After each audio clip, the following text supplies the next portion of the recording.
À Paris, l'été, une adresse est très prisée des vacanciers du monde entier. Elle figure dans tous les guides touristiques. Ce restaurant étoilé, dans le 7e arrondissement, propose une cuisine chic et écolo. L'établissement a bâti une partie de sa réputation sur ses spécialités de chips.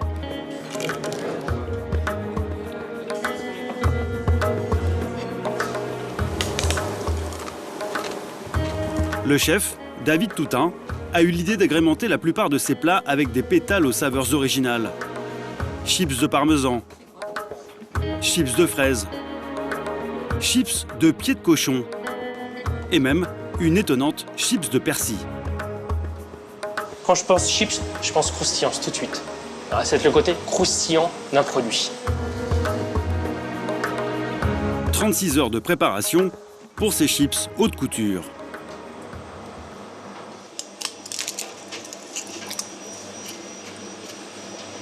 Et c'est bien une chips. Ici, le menu peut atteindre 100 € par personne. Croustillant de persil, crème de persil, à attraper très délicatement et une seule bouchée pour la dégustation. Une dizaine de plats comme celui-ci vont défiler devant cette cliente, une habituée des lieux. Donc, ce qui me raccroche à la chips, c'est le côté croustillant. Mais sinon, pour le reste, c'est une réinterprétation totale. J'ai l'impression de m'être allongée dans un champ de persil, au soleil. Et ça sent le persil, ça goûte le persil, et c'est vraiment très très bon. Qu'elle soit haut de gamme ou plus classique, pourquoi la chips nous fait-elle tous craquer?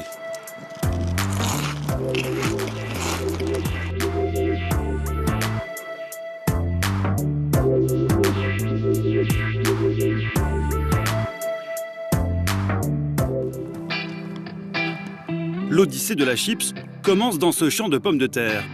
Elle n'est alors qu'un tubercule orné d'une chevelure au reflet verdoyant.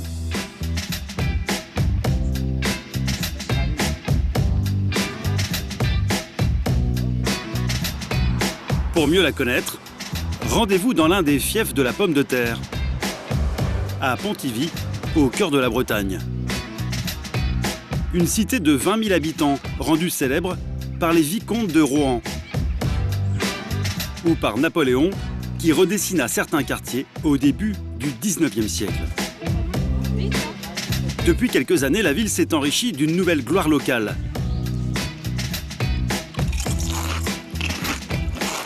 Philippe Kenmer, surnommé Monsieur Patate par ses collègues d'Alto, le 3e fabricant de chips en France. Philippe Kenmer fait travailler 200 agriculteurs de la région. Bien stabilisé. On a pas mal de racines. 2 mois avant la récolte, il est venu évaluer la bonne maturation de ces championnes, élevées en plein air. Donc les critères qu'on va rechercher, nous, c'est une pomme de terre la plus ronde possible, pour avoir des pétales bien ronds.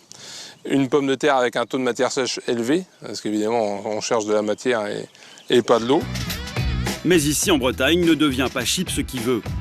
Les pommes de terre doivent passer un dernier casting devant le patron.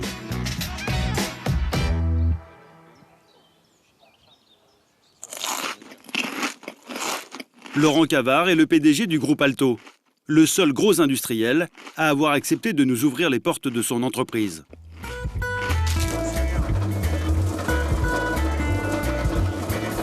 Tu as déjà vu des défauts dans l'extérieur ou pas? Là, il y a une verte. Ouais. Autrement, il me paraît très correct. Son obsession, c'est la couleur de ses chips. Alors chaque jour, avant d'aller se faire couper en rondelles, des échantillons de pommes de terre doivent se mettre à nu. Pour un test très pointu.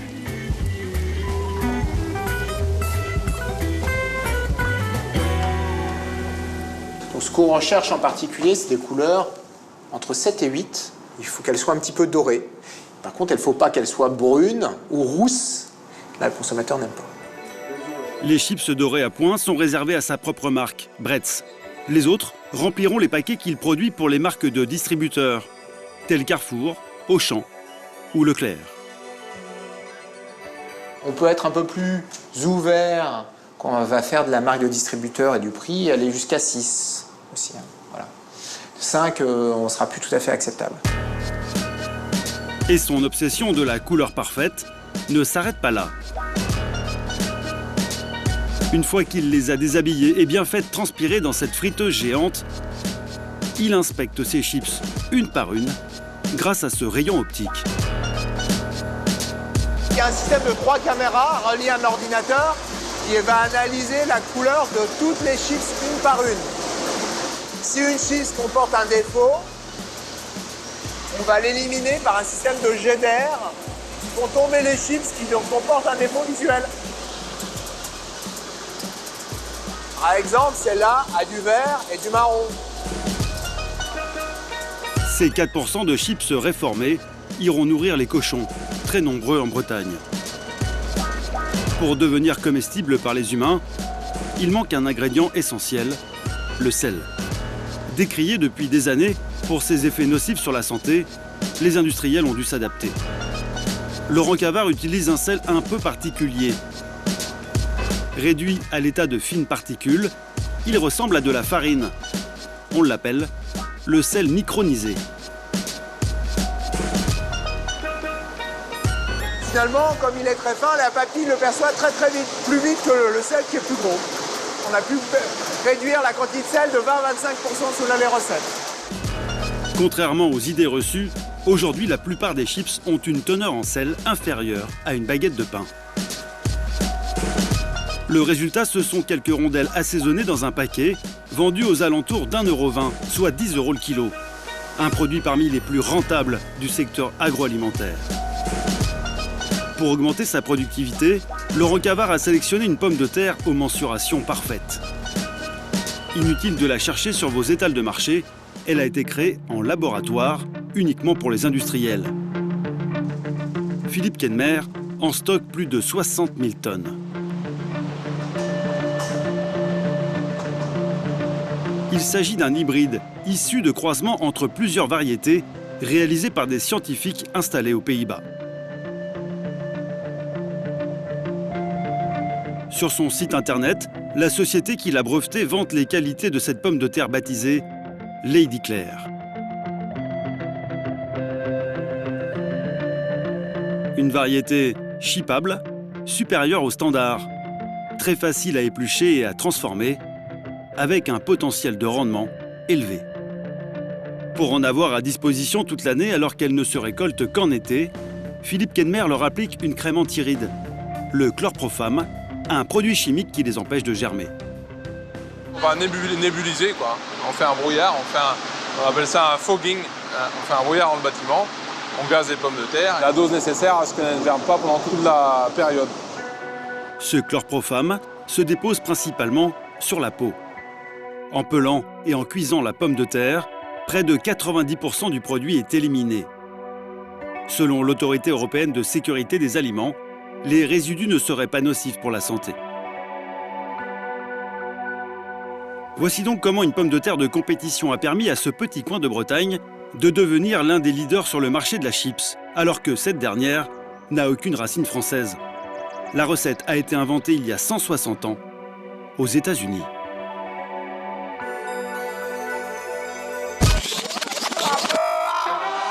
Plus précisément dans ce restaurant de Saratoga Springs, dans l'État de New York, par le cuisinier George Krum. Énervé par un client qui trouvait ses frites classiques trop épaisses, il éminça alors une pomme de terre en rondelles ultra fines et les servit bien salées. Contre toute attente, le client apprécia. Selon la légende, cette recette toute simple fit la réputation du lieu et la fortune du chef. Aujourd'hui, la chips nature de George Krum a bien changé. Car pour en vendre toujours plus, les industriels déploient des trésors d'imagination. Notre enquête nous conduit dans la région lyonnaise, chez Thomas. Avec 60 000 tonnes croquées chaque année en France, la chips est un phénomène qui a ses accros. Thomas en fait partie.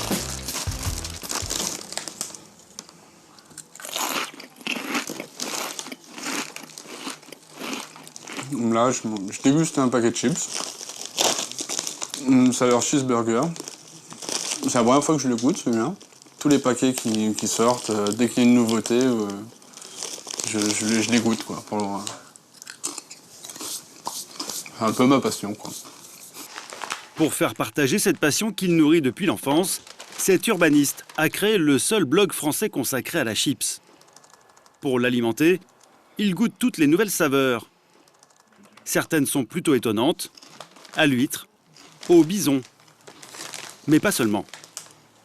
C'est ma cousine qui était en Irlande qui m'a envoyé un paquet d'Irlande avec même plusieurs paquets, introuvables en France du coup. C'était goût canard laqué et goût fromage de chèvre. Mais aussi truffes, merguez grillées ou wasabi. Thomas en a recensé des centaines. Sa dernière trouvaille, un paquet au goût sandwich jambon-beurre. Quand j'ai vu ça, j'ai halluciné et je me suis dit, quel est l'intérêt de faire un paquet de chips au jambon-beurre, quoi.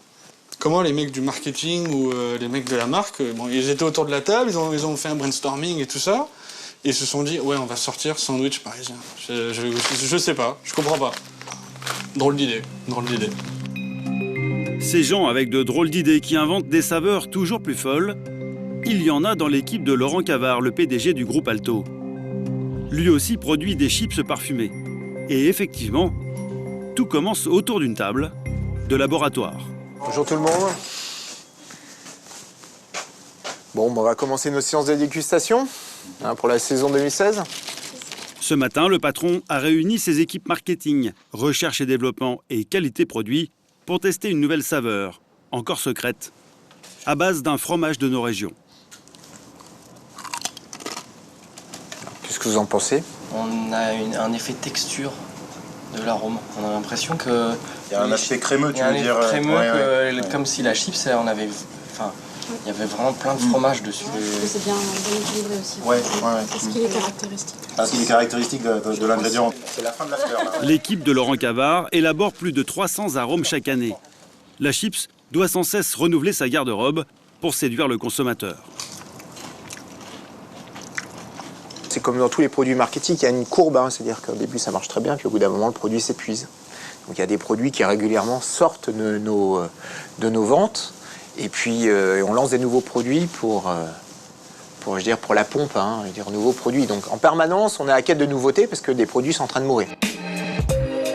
Dans la gamme de chips commercialisée par Laurent Cavard, on trouve saveur poulet braisé ou encore côte de bœuf grillée. Mais ne vous attendez pas à trouver un barbecue dans l'usine. Les industriels se fournissent en arômes dans des laboratoires de chimie comme celui-ci, en région parisienne. Là, c'est le concentré de citron. Dans cet entrepôt, des centaines de sacs, de bidons et de fioles qui contiennent des substances au nom étonnant. Voici la matière première des aromaticiens.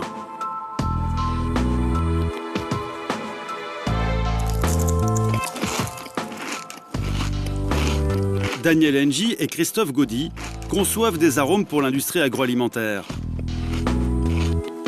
Nous leur avons demandé de fabriquer une saveur barbecue, un classique vendu par toutes les marques de chips. Tout commence par un peu d'imagination. On peut imaginer une brochette de viande avec quelques légumes dessus qui est mise sur une grillade. Donc à partir de là, on se dit, on va développer donc ce goût barbecue avec une petite note viandée, une note grillée, une note aussi cendrée et des notes un peu légumes. Voici à quoi ressemble leur fumée de barbecue. Et pour les petits légumes, on est bien loin du potager de grand-papa. Arôme fumé, poulet. Pour un aromaticien, le champignon de Paris, ça ressemble à ça. Lorsque vous regardez une molécule comme la 1-octène-3-rol, qui est une molécule de champignon, qui va vous donner le goût de champignon de Paris. Et là, il n'y a pas de champignons dedans. Dedans, il n'y en a pas. Mais par contre, c'est une molécule qu'on va retrouver lorsqu'on va décortiquer le champignon de Paris. Ici, on recrée la nature en éprouvette. Un arôme de synthèse coûte jusqu'à 300 fois moins cher qu'un extrait naturel. Sybretz limite l'utilisation de ces arômes non naturels. Ce n'est pas le cas de tous les industriels. Pour obtenir une saveur barbecue, il faut mélanger une trentaine de produits. Le résultat, c'est cette poudre, couleur paprika.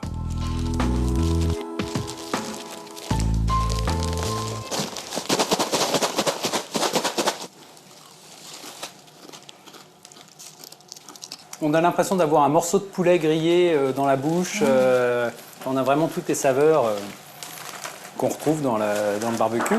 Non, c'est très bien, ça me plaît beaucoup. Satisfaite, a priori, de l'essai. Exactement. Leur arôme, ils le vendent aux alentours de 4 € le kilo aux industriels. Et il existe un moyen de réduire encore la facture. Ajoutez à la mixture cette poudre blanche, du glutamate de sodium. Et l'avantage qu'il a, c'est qu'on n'en met pas forcément beaucoup. Économiquement, c'est intéressant.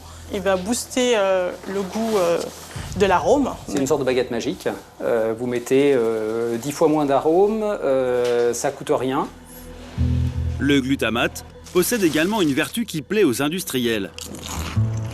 Ce produit chimique provoquerait l'addiction. Il nous inciterait à repiocher dans le paquet jusqu'à ce qu'il soit vide.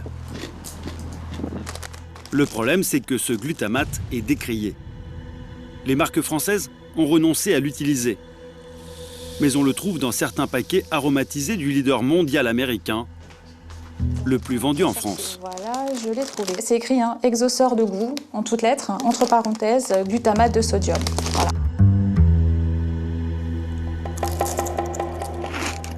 Des nutritionnistes comme Florence Foucault se fondent sur plusieurs études scientifiques pour tirer la sonnette d'alarme.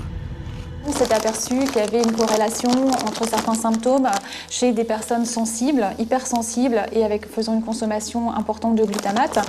Donc par exemple des maux de tête, des nausées, c'est ce qu'on appelle le syndrome du restaurant chinois. Par ailleurs, il y aurait éventuellement une corrélation entre la consommation de glutamate et les maladies cérébrales et dégénérescences cérébrales, comme la maladie d'Alzheimer, voire l'hyperactivité chez certains enfants. Cette dernière corrélation nécessite d'être confirmée par d'autres études scientifiques. Mais avec ou sans glutamate, des dizaines de variétés de chips aromatisés sont lancées chaque année sur le marché. Et le choix de ces saveurs ne doit rien au hasard.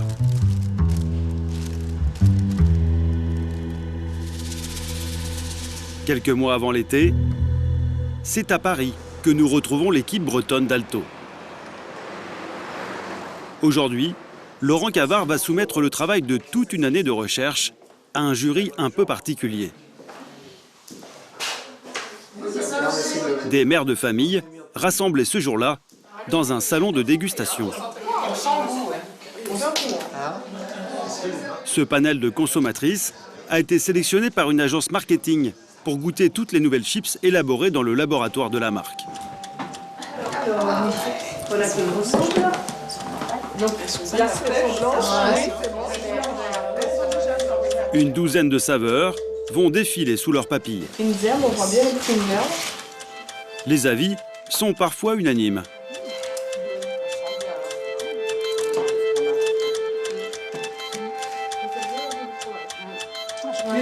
J'ai adoré. Bon, donc là, ça correspond à ça. Les remarques peuvent aussi se révéler cinglantes, comme pour cette chips au goût sucré-salé.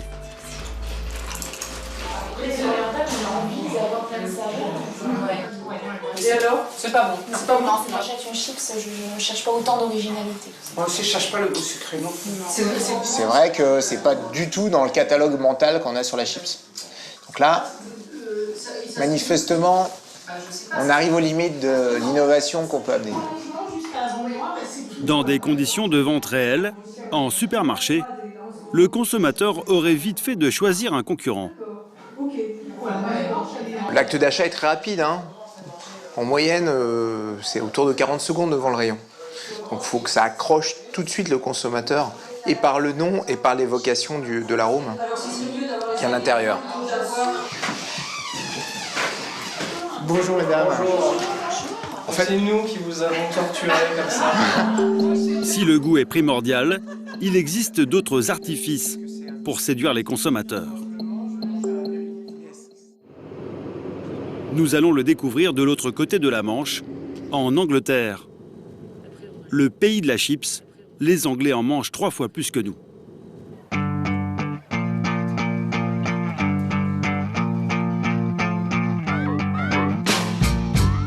Dans la ville universitaire d'Oxford, la chips est même un sujet d'étude. Comme ici, au département de psychologie expérimentale.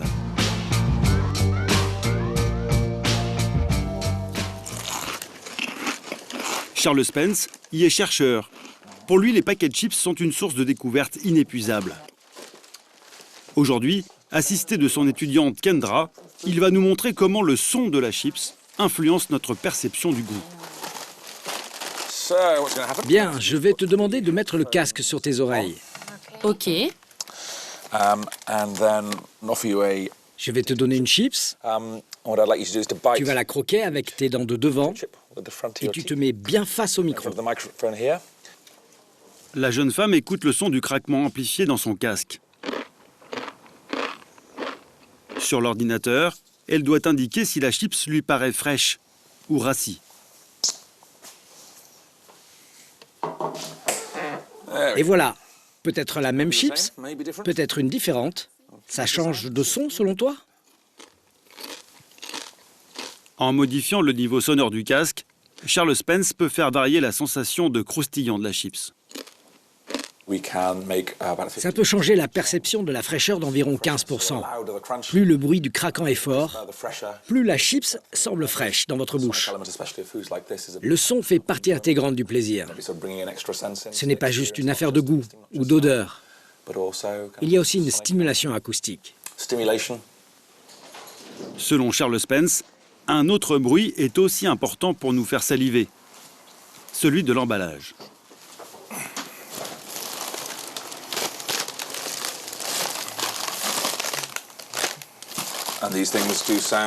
Le fait qu'ils aient des sons différents quand on les prend en main, ça envoie des signaux acoustiques qui créent des attentes sur ce qui est à l'intérieur. En fait, les directeurs marketing se sont rendus compte que pour la nourriture qui faisait du bruit, il fallait un paquet bruyant en complément l'un de l'autre. Le bruit du paquet nous inciterait donc à l'achat. L'autre élément déterminant, c'est l'aspect visuel. Pour se démarquer, certains industriels ont misé sur une image haut de gamme. Une des astuces, c'est d'avoir une police de caractère écrite à la main. Ça fait plus artisanal. Là, par exemple, on explique que le fromage vient du Devonshire. Et pour les oignons, que ce sont des oignons rouges. Ils sont caramélisés. Plus c'est descriptif, plus ça fait authentique. Une marque a bien compris cette logique. Tyrrell's, un fabricant britannique qui se positionne sur le créneau de la chips chic et authentique. Regardez, on utilise des couleurs vives et un paquet mat, contrairement à un paquet brillant qui fait bas de gamme. Et puis on utilise des photos en noir et blanc, de gens et de lieux. C'est la tendance en ce moment. Il y a beaucoup de concurrence. Donc ça fonctionne parce que c'est unique. Ça se retient facilement et ça donne un effet moderne. Et finalement, ce n'est que du marketing. Oui. Qu'est-ce que ça pourrait être d'autre? Les chips Tyrrell's sont également vendus en France, jusqu'à 20 € le kilo, environ 2 fois plus cher que les autres paquets. Pourtant, les ventes augmentent. Ces chips sont-elles aussi authentiques que le promet le paquet? Ou tout n'est-il qu'apparence? Nous sommes allés chercher la réponse dans le sud-ouest de l'Angleterre, dans le berceau de la marque.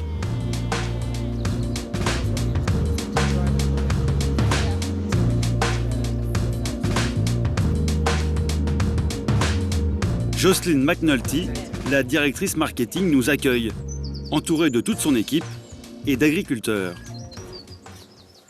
L'opération séduction commence dès la visite du champ de patates.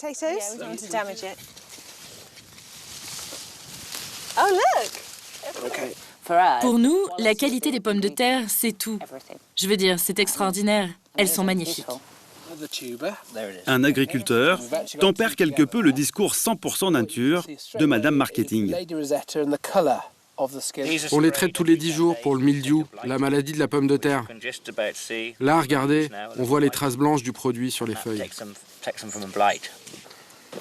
Finalement, la matière première de la chips, dite de luxe, subit le même traitement que ses concurrents de bon marché.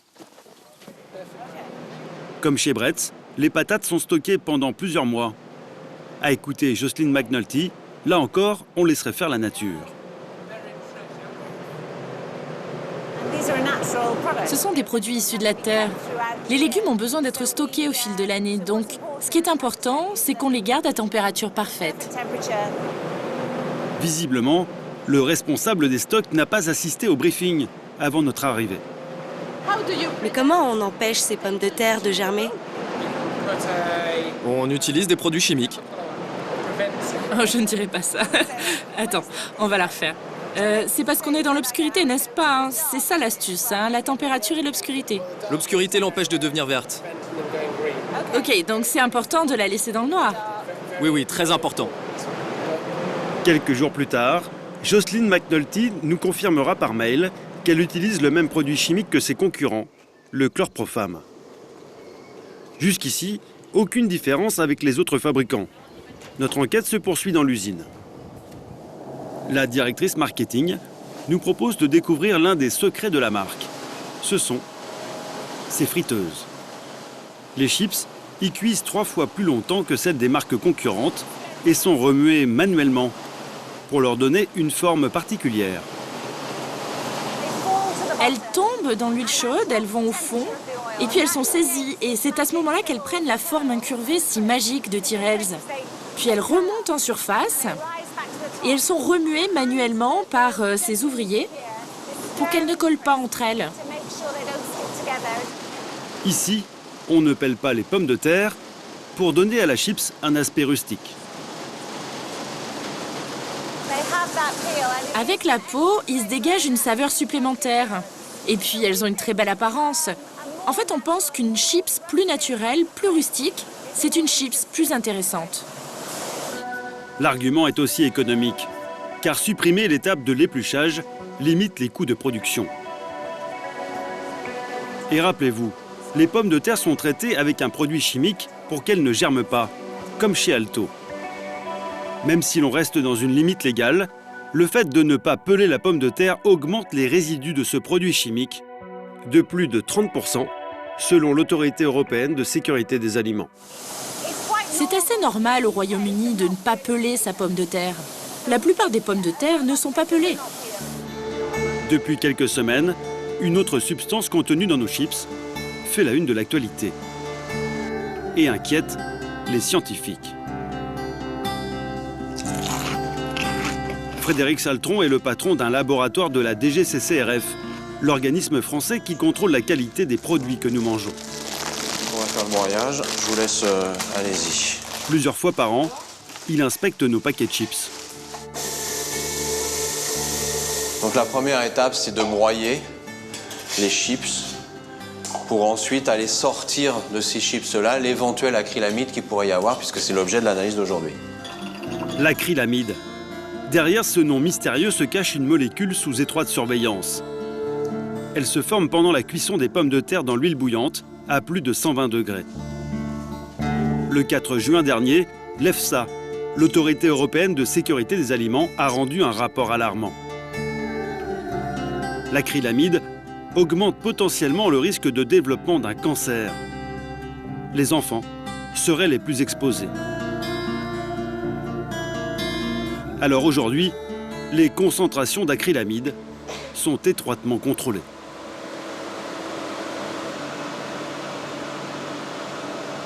On voit très bien le pic ici d'acrylamide. Et ici, vous voyez, à cet endroit-là, acrylamide 811,8 pour une valeur indicative de 1000. Donc on a affaire ici à une chips qui est en dessous la valeur indicative. L'EFSA a fixé une concentration maximale à ne pas dépasser, 1000 microgrammes par kilo. Aujourd'hui, rien de suspect. Mais la pomme de terre frite n'a plus la cote chez les partisans d'une nourriture saine, diététique et bio. Alors certains ont trouvé un moyen de fabriquer des chips autrement.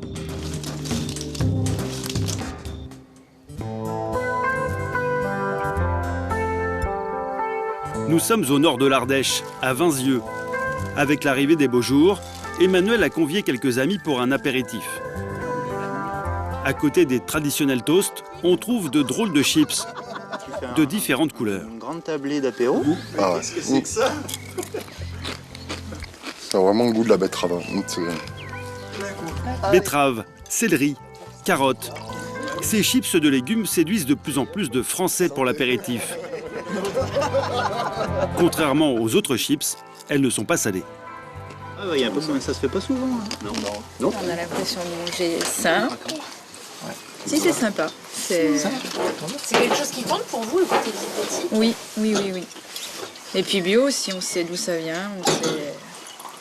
Ouais, c'est pas... Et puis c'est pas salé, c'est vraiment agréable. Les enfants semblent apprécier pour la première fois la betterave. Ouais, c'est un moyen de faire manger des légumes qu'ils ne mangeraient pas en fait, surtout à table. Voilà, c'est ça. Et de là, de les voir frits, ça leur donne, je sais pas, une autre façon de voir les légumes, c'est sûr. Je suis pas sûr qu'ils se rendent compte qu'ils mangent des légumes, en fait. C'est surtout ça.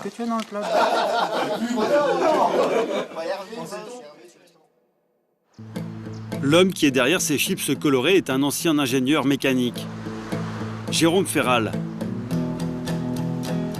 En créant une friteuse haute technologie, il a eu l'idée de faire des chips de légumes. C'était il y a 7 ans. Depuis, c'est au rayon primeur qu'il cherche l'inspiration.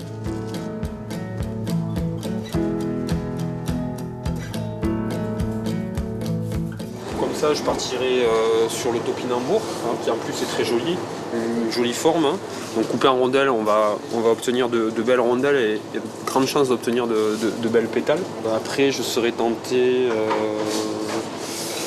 peut-être par le radis noir, qui est une tubercule. Les tubercules, en général, assez faciles à traiter parce qu'elles ont une teneur en matière sèche qui est quand même relativement importante. Et après, on va choisir des produits un petit peu plus marginaux sur lesquels on sait qu'il y a beaucoup de risques, mais qui peuvent des fois nous surprendre.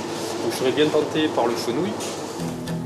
Depuis 2008, Jérôme Ferral a commercialisé 5 saveurs, dont carottes, betterave ou encore patates douces. L'addition, elle, est salée, près de 3 € pour 70 grammes, plus de 40 € le kilo. 4 fois le prix d'un paquet classique. Ça peut paraître cher en absolu, mais quand il faut 2,5 kg de pommes de terre pour faire 1 kg de chips, nous, sur certains produits, il faut 9 kg. Donc le prix de la matière première plus cher, les rendements qui sont moindres, la production en bio fait que notre prix de revient est quand même beaucoup plus élevé que des chips de pommes de terre. Ce passionné de légumes teste de nouvelles saveurs au moins une fois par an. Il a installé son usine à Féline, dans le nord de l'Ardèche. On va faire les essais, Sébastien ? Ce matin, 5 légumes différents vont passer l'épreuve de la friture. Mais avant la cuisson, encore faut-il les couper. Et le fenouil semble poser problème. Ça y est un peu plus gros peut-être pour essayer sur un. Ouais. Attention au doigt. Ouais. Ça peut faire sympa. Oui. Ça peut vraiment faire de jolies chips. Ça va être dur d'avoir une chips homogène. On est obligé de s'adapter à la forme naturelle du légume. Donc c'est pas toujours évident. Là. Dans le cas présent sur le fenouil, c'est pas un produit qui est uniforme. On va baisser un petit peu la température pour rester sur les températures relativement douces. Et peut-être baisser un peu le temps de friture aussi. Pour fabriquer des chips de légumes, le secret est de ne pas faire frire les pétales à trop de température. On utilise une technologie qu'on a développée chez nous en interne, qui est une technologie de friture à basse température. Donc on frit en dessous de 120 degrés. Le premier avantage, c'est de ne pas dégrader les qualités organoleptiques de nos légumes, donc la couleur, le goût. Ensuite, on va ajuster la durée de friture en fonction des légumes, en fonction de son taux de matière sèche ou sa teneur en eau. Plus le légume aura une teneur en eau importante, plus on va le frire longtemps. Parmi les légumes testés, des haricots verts. La forme ne correspond pas vraiment à l'image qu'on se fait d'une chips, mais Jérôme Ferral ne se met aucune limite. Car il y a toujours de bonnes surprises. Ah ouais, c'est vraiment très sympa. Pas du tout de sensation de gras. Et vraiment le goût du haricot vert. Ouais. On a la forme, on a la couleur, on a le goût. Je trouve ça vraiment intéressant. Donc ça, c'est une chips de haricots verts. C'est une chips de haricots verts. Ça me plaît de le laisser, de le laisser vraiment dans sa forme d'origine, avec les deux bouts, que les consommateurs pourront éventuellement enlever eux-mêmes. D'un point de vue gustatif, on va voir ce que ça donne. Pas besoin de jury de consommateurs, Jérôme Ferral est sans pitié. C'est pas bon. Il y a le souvenir du radis de cantine. Pour le radis noir, c'est raté. Et pour le fenouil, À retravailler, mais je suis sceptique. le topinambour est en tête du palmarès. Très croustillant, petit goût d'artichaut. Une belle coloration. Pour moi, c'est vraiment un produit qui est réussi. Moins grasse, allégé en sel, le marché des chips de légumes a augmenté de 12% cette année. Mais la consommation reste marginale. Ce n'est donc pas de sitôt qu'ils auront la peau de la pomme de terre.